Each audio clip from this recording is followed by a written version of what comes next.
Shalom, selamat pagi saudara yang terkasih. Selamat datang kembali dalam program Renungan Pagi Spiritual Life.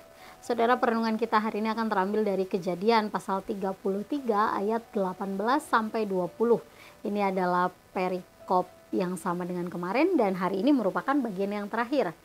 Firman Tuhan hari ini akan diberi judul Jejak Tuhan dalam Kehidupan. Demikian firman Tuhan. Yakub tiba dengan selamat di Sikem di tanah Kanaan dalam perjalanannya dari Padan Aram. Lalu ia berkemah di sebelah timur kota Sikem. Kemudian ia membeli dari anak-anak Hemor ayah Sikem sebidang tanah seharga 100 kesita. Di situ ia memasang kemahnya, ia mendirikan mezbah di situ dan menamainya El adalah Allah Israel. Saudara yang terkasih, bagian ayat yang kita baca hari ini merupakan bagian penutup dalam perikop yang sudah kita bahas. Dan ini juga menjadi akhir dari rangkaian perjalanan Yakub kembali ke tanah perjanjian. Yakub dan keluarganya dikatakan mereka tiba dengan selamat sampai di Sikem, Kanaan. Kemudian dia membeli sebidang tanah dan mendirikan tenda di atasnya. Di sana Yakub juga mendirikan mezbah dan menamainya El Elohe Israel, yang berarti Allah Israel adalah Allah. Nah, selama perjalanan panjangnya menuju ke Kanaan, Yakub dan keluarganya melihat perlindungan dan pemeliharaan Allah. Dalam cerita ini kita dapat melihat jika Yakub mengakui bahwa meskipun dia menghadapi banyak tantangan dan juga bahaya selama perjalanannya, tapi dia menyaksikan sendiri bahwa Allah selalu menyertai dan melindunginya. Itulah sebabnya saat sampai di Kanaan, dia kemudian mendirikan mezbah sebagai ungkapan rasa syukurnya kepada Allah. Kemudian nama mezbah yang dia dirikan itu juga menunjukkan pengakuan dan kesetiaannya terhadap Allah. Yakub mengakui keberadaan Allah sekaligus berjanji akan menjadikan Allah sebagai Tuhan bagi keluarga dan seluruh keturunannya. Saudara yang terkasih, pengalaman Yakub bersama Allah selama perjalanannya menuju ke Kanaan melahirkan ucapan syukur dan membuatnya yakin tentang keberadaan Allah. Sebagai orang percaya, hal yang sama juga seharusnya kita alami. Jika kita mengingat kembali pengalaman kita bersama Allah, baik melalui pertolongan, perlindungan, atau banyak berkat-berkat yang kita terima, seharusnya pengalaman-pengalaman tersebut melahirkan ucapan syukur kepada Allah. Kemudian pengalaman-pengalaman ini juga seharusnya melahirkan pengakuan bahwa Dia adalah satu-satunya Tuhan dalam hidup kita.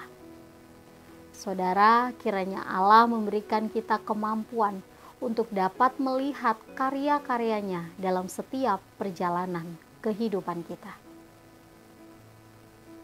Saudara, mari kita menenangkan hati dan mengambil waktu sejenak untuk merenungkan firman Tuhan yang baru saja kita dengar.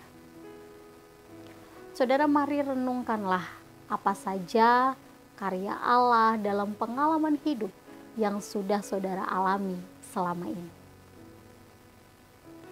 Jika saudara sulit melihat karya Allah tersebut, maka mari datang kepada Allah di dalam doa-doa saudara.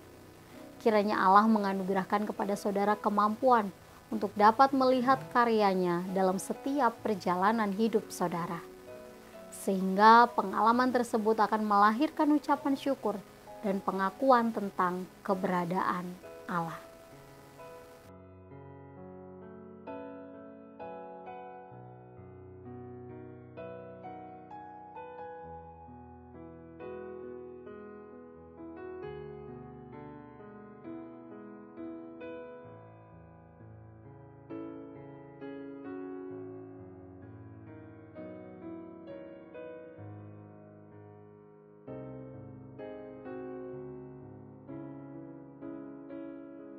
Saudara, ingatlah melalui pengalaman bersama Allah, kita dapat belajar untuk hidup dalam ucapan syukur dan juga keyakinan bahwa Dia senantiasa hadir dan memelihara kehidupan kita.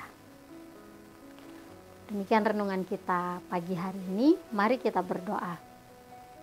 Bapa di surga, kami bersyukur untuk kasih penyertaan-Mu, perlindungan-Mu dalam kehidupan kami.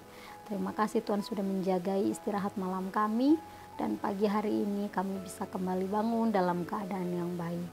Tuhan, kami juga bersyukur untuk kebenaran firman-Mu yang mengajar kami sekali lagi untuk merefleksikan kehidupan kami, mengingat kembali bagaimana karya Tuhan, jejak-jejak pertolongan Tuhan dalam kehidupan kami.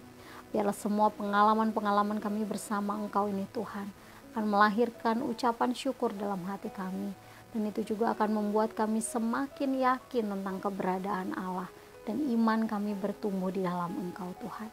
Kami berdoa Tuhan, biarlah dalam kehidupan kami ke depan, apa yang akan kami kerjakan hari ini dan hari-hari ke depan, kami dapat terus melihat karya Tuhan dalam kehidupan kami. Kami serahkan Tuhan hidup kami ke dalam tangan kuasa-Mu.